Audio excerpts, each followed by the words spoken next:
दूत की सुन लो वाणी, शांति दूत की सुन लो वाणी, शांति दूत की सुन लो वाणी, शांति दूत की सुन लो वाणी, शांति दूत की सुन लो वाणी, शांति दूत की सुन लो वाणी।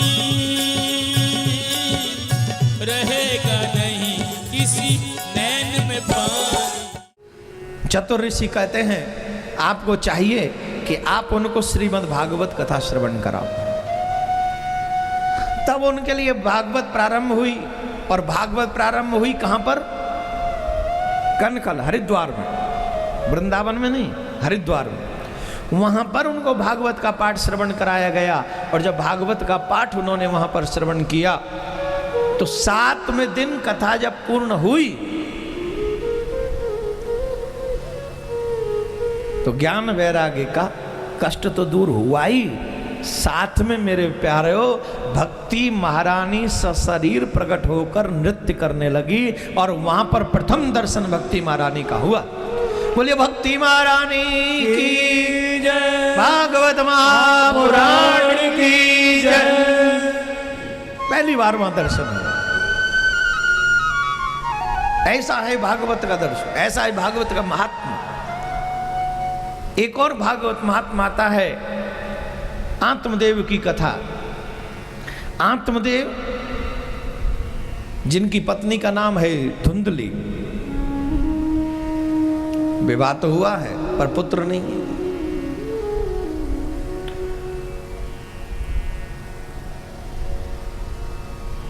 वृक्ष लगाते हैं तो वो वृक्ष फल नहीं देता, गाय रखी है तो वो गाय दूध नहीं देती। बड़े दुखी हैं आत्मदेव। एक दिन मन में विचार आया, क्यों न मैं अपने प्राणों को ही समाप्त कर लूं, आत्मदाह कर लूं। जितने भी लोग बैठे हैं बहुत छोटी छोटी बातों पर वो मरने की बातें करते हैं। एक बात जीवन भर समझ लीजिए, ये मानव जीवन बड़ा अनमोल है। इस अनमोल जीवन को आसानी से प्राप्त नहीं किया जा सकता। ये भगवान की तरफ से सबसे बड़ा गिफ्ट है, सबसे बड़ा उपहार है, और इस उपहार को मिटाने का अधिकार आपको नहीं है, बिल्कुल भी नहीं। कंडीशन चाहे जो भी हो। आज के बच्चे जो है वो कम सहनशील है, ये बड़ा बड़ा गरम गरम खाते हैं, इसलिए इनको सब कुछ जल्दी चाहिए, और जल्दी न मिले तो ये मरने की धमकी भी दे देते हैं। पहले लोग ज्यादा सहनशील थे, लट्ठ भी खा के शाम को मुस्कुरा के रोटी खाते थे। आजकल के बच्चे डांट खा के भी सुसाइड करने की कोशिश कर लेते हैं। डांट खाने बिना ही, डांट की बात डांटूंगा, इतने भी सुसाइड कर लेते। इतना कम सहनशील है आज का व्यक्ति। कभी मत करना, ये तुम्हारे मम्मी पापा ने तुम्हें जीवन नहीं दिया, तुम्हारे प्रयास ने तुम्हें जीवन नहीं दिया। भगवान ने अहेतु की कृपा करके तुमको मानव जीवन दिया, उसका सदुपयोग करो, दुरुपयोग नहीं। हाँ, राधे राधे तो बोलेगा तुम्हारा पापा, जोर से बोलना पड़ेगा। आत्मदेव के घर में पुत्र नहीं है इसलिए दुखी है। आत्मदेव आत्मदाह करने के लिए नदी के तट पर पहुंचे तो वहां से एक साधु जा रहे थे। साधु ने पूछा, कथम रोदिशम विप्रत्वम काते चिंतावलियसी। ब्राह्मण क्यों दुखी हो, क्यों परेशान हो? कौन सी चिंता ने आपके घर हृदय में घर बना लिया है, निवास कर रही है? क्या परेशानी है? मैं पुनः एक बार आप सबको कहूंगा, जब भी दुनिया में दुखी हो तो दुनिया वालों से शेयर मत करना कि तुम क्यों दुखी हो। अगर दुख सुनाने का मन करे तो दो ही द्वार हैं मेरे प्यारे, या तो अपने गुरु को दुख सुना देना या अपने गोविंद को दुख सुना देना, और संत मिल जाए तो संतों को अपना दुख सुना देना। दुनिया वालों को सुना दिया तो दुनिया वाले तो और बढ़ा देंगे, घटाएंगे नहीं। बताओ, दुनिया घटाती है कि बढ़ाती है दुख? बोलिए बोलिए। संत कम से कम घटाएंगे नहीं, गुरु कम से कम घटाएंगे नहीं, तो बढ़ाएंगे तो नहीं। गारंटी, उपाय बता देंगे पक्का, डेफिनेटली। आप हर मुसीबत से एक दिन फ्री हो जाओगे। लेकिन दिल से जाओगे तब हर समस्या का समाधान है गुरु के चरणों में। लेकिन वो भी देख लेते हैं कौन सा चेला कितने पानी में है, इसलिए वो लिमिट का ही सुनाते हैं।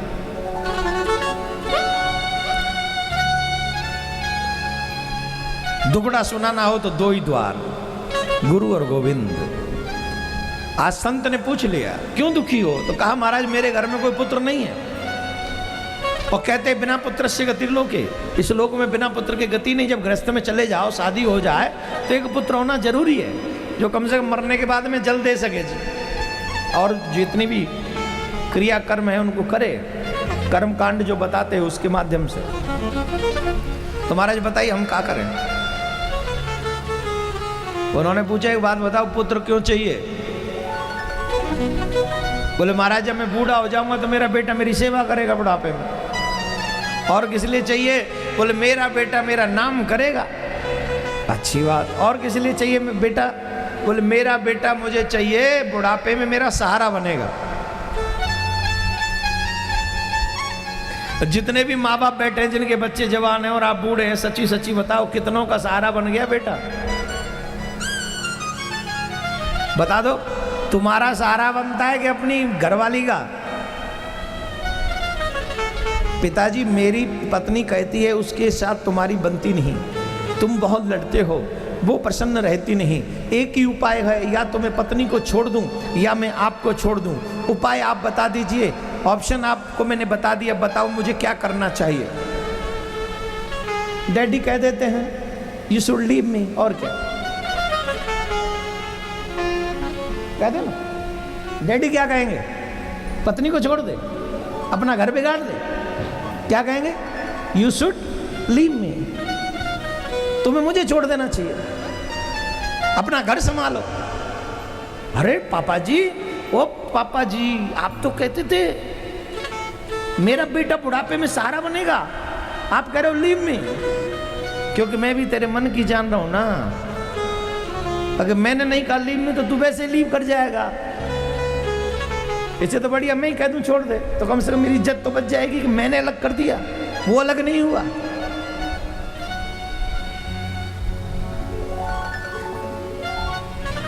जितनी भी बहनें बैठी हैं यहाँ पर, जितनी भी बहुएं बैठी है यहाँ पर, अपने पति को कभी भी इस पाप का भागीदार मत बनाना कि वो तुम्हारी वजह से वो अपने माँ बाप को छोड़ दे। क्योंकि अगर तुमने वो बना दिया ना, wait and watch, one day you will have again the same story. उस समय तुम बहू बेटा थे, आने वाले समय में तुम्हारे बहू बेटा होंगे और तुम माँ बाप होगे। यू विल हैव टू पे विद कंपाउंड इंटरेस्ट, मैं ब्याज के। मुझे क्षमा करना जितने भी संत समाज बैठी है, मैं इंग्लिश इसलिए बोल लेता हूँ कभी कभी बीच में, जैसे हमारे यंग बच्चे ये ना समझे मूर्खों का काम है भक्ति करना। अभी इंग्लिश बोलिए तो 2-4 सीनियर बच्चों को जो पढ़े लिखे ग्रेजुएट लोग हैं उनको अच्छा वो ऐसे देख रहे हैं जैसे ये कैसे बोल सकते। क्यों? धोती वाले इंग्लिश नहीं बोल सकते का पागल आदमी? इंग्लिश में कोई गारंटी है कि जींस वाला ही पहनेगा या वही बोलेगा जो जींस पहनेगा? ये भाषाएं सिर्फ समझाने का तरीका हो सकती हैं, संस्कारों का तरीका तो हिंदुस्तान का ही बेटर है मेरे प्यारे। इंग्लिश तो दुनिया के कई देशों में बोली जाती है, लेकिन संस्कृत बोल के कोई दिखा दे तो हम जाने। बोल के दिखाओ संस्कृत। सच्चिदानंद रूपाय विश्वोत्पत्त्यादि हेतवेतापत्र विनाशाय श्री कृष्णाय वयं नमः। जन्मादिस्य यतोऽन्वयात् ततश्चार्थेषु विज्ञस्सुराट् तेने ब्रह्म हृदयादि कवये मुह्यन्ति यत् सूरय तेजो वारिमृदां यथा विनिमयो यत्र सर्गो मृषा धाम्ना स्वेन सदा निरस्तकुहकम् सत्यम परम। बोल के दिखाएंगे संस्कृत। हम मान जाए तुम पढ़े लिखे हो, नानी चली जाएगी। तो भाषा से आप अगर किसी को मूर्ख और समझदार साबित करना चाहते हो तो ये गलत है।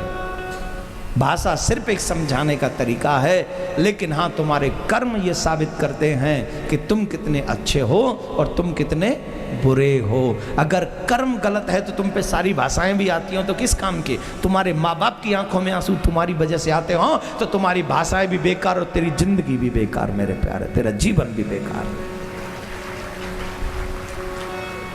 सही बोल रहा हूं?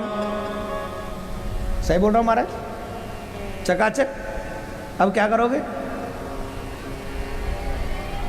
जोर से बोलना पड़ेगा, तो राधे राधे बोलना पड़ेगा। Please respect your parent, please respect your religion. अपने माँ बाप का सम्मान करो, अपने धर्म का सम्मान करो, then you will be respectable. उसके बाद ही तुम सम्मानीय बन सकते, अदरवाइज नहीं। महाराज मेरा बेटा मेरी सेवा करेगा। कितनों के माँ बच्चे हैं जो सेवा कर रहे हैं?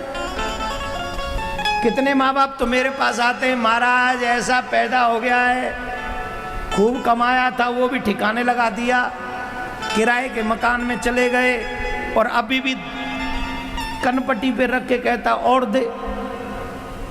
और कितने बच्चों ने तो अपने माँ बाप मार दिए। क्यों अकेली मैं ही न्यूज़ थोड़ी सुनता हूँ, आप नहीं सुनते क्या? सुनते हो कि नहीं? सुनते हो कि नहीं? ये पुलिस वाले बैठे हैं, इनसे पूछो कितनी रिपोर्ट, कितनी एफआईआर माँ बाप करते अपने बच्चों की। श्रवण कुमार देश में एक ही हुआ, उसके बाद सिर्फ वो एग्जाम्पल रह गया। और दूसरा क्यों नहीं हुआ एग्जाम्पल? वो क्यों है? और कई अनेक श्रवण कुमार क्यों नहीं हुए? मेरा बेटा मेरी सेवा करेगा, ये भी मुश्किल काम है। तीसरी बात, मेरे बुढ़ापे का सहारा बनेगा।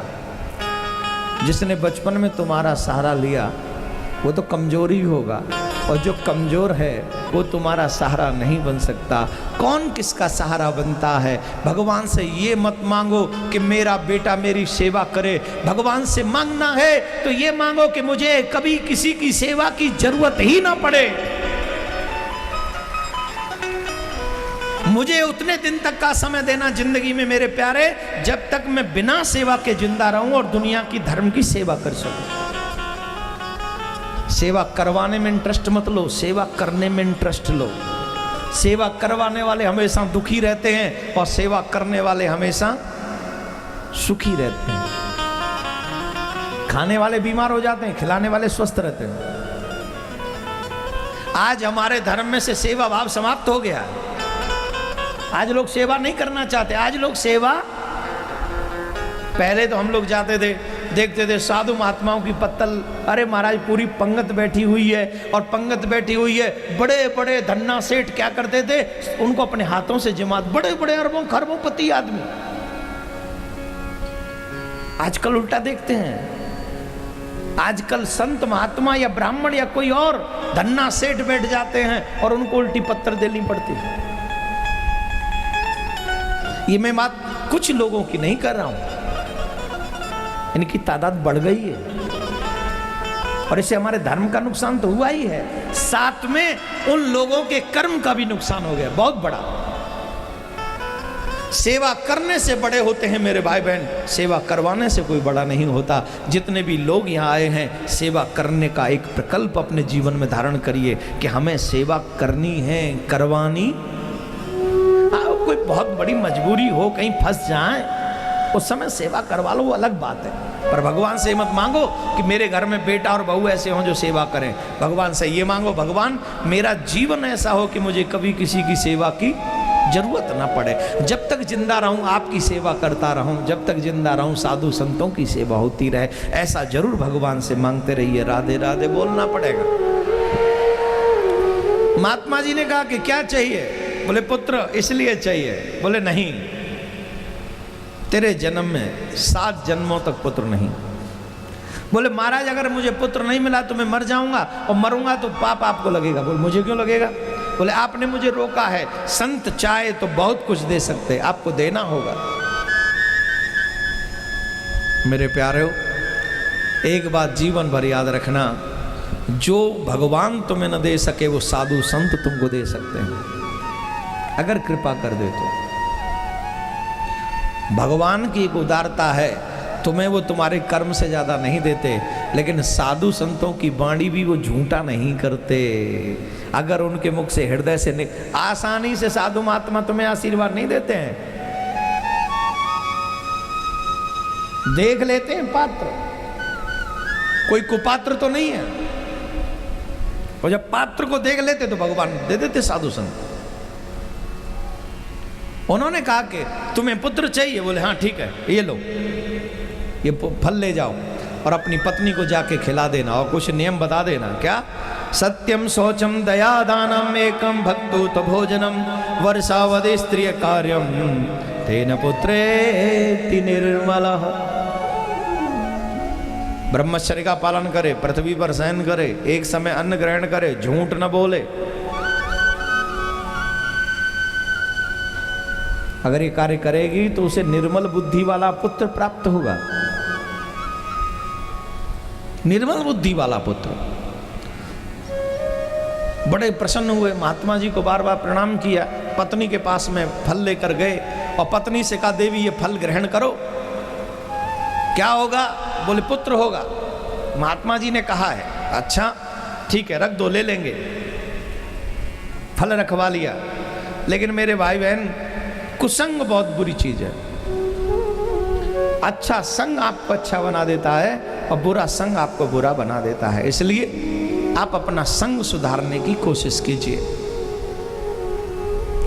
आप अपना संग सुधारिए। राधे राधे बोलना पड़ेगा। गर्मी तो कम ही है, जून का महीना है, अब न पड़ेगी तो कब पड़ेगी बताइए? पढ़ने दीजिए। वैसे अभी महसूस हो रही है गर्मी? जो अपना अपना काम ईमानदारी से कर रहे हो उन्हें गर्मी नहीं महसूस हो रही होगी, और जो अपने काम में बेईमानी कर रहे होंगे उन्हें गर्मी लग रही है। अब आ गए टेंशन में। हम सब का काम क्या है? हमारा काम है ईमानदारी से कथा सुना है तो हम सुना रहे हैं, हमें महसूस नहीं हो रही। बाल तंग कर रहे हैं तो उनको कभी आगे पीछे कर लेते। कई लोग कहते ये तो आपका स्टाइल है, तो वो भी सही। श्रोताओं का काम है मन से सुनना। अगर मन से सुन रहे हो तो गर्मी क्या बिगाड़ेगी आपका? महसूस ही नहीं होगी, पता ही नहीं चलेगा हम बैठे कहाँ हैं। तुम्हारे पास तो ये फिर भी कूलर की थोड़ी थोड़ी झलक आ रही है, परीक्षित जी के पास तो वो भी नहीं थी, सुखदेव मुनि के पास तो वो भी नहीं थी, उनके पास तो लाउड स्पीकर नहीं थे, उनके पास तो कैमरा नहीं थे, इनके पास ये माइक भी नहीं था, नीचे गद्दे भी नहीं थे, सफेद चादर भी नहीं थी। खैर वो बहुत पुरानी बात है, अभी ऐसा नहीं संभव, तो जितना हो सके उतना सही है। धुंधली को कुसंग मिला, उनकी बहन ने उनको भड़का दिया। जरूरी नहीं कि कुसंग आपको घर के बाहर ही मिलेगा, कई बार कुसंग घर के भीतर भी मिलता है। आपके अपने ही लोग आपको भड़का देते हैं और आप उसको अपनाकर गलत रास्ते पे चले जाएं तो फिर ये जीवन भर की दिक्कत है। उन्होंने कह दिया महात्मा के दिए वो फल को खा रही हो, पता नहीं इसमें क्या मिला होगा, क्या पता ये जो कहा है सच ही होगा, इसलिए इसे ग्रहण मत करना। फल गाय को खिला दिया और उनको जो उनकी बहन ने कहा हम गर्व से हैं, जो फल पुत्र होगा हम या पुत्री जो भी होगा हम तुम्हें कह पुत्री हो कह देना। अनंत श्री विभूषित महंत श्री नृत्य गोपाल दास जी महाराज के 78वें जन्म महोत्सव के उपलक्ष्य में 10 से 16 जून 2016 तक श्री मणिराम दास छावनी श्री अयोध्या में पूज्य श्री देवकी नंदन ठाकुर जी महाराज के श्रीमुख से संपन्न हुई श्रीमद् भागवत कथा 13 अगस्त 2016 से प्रतिदिन रात्रि 10 बजे से आस्था चैनल के माध्यम से श्रवण करें।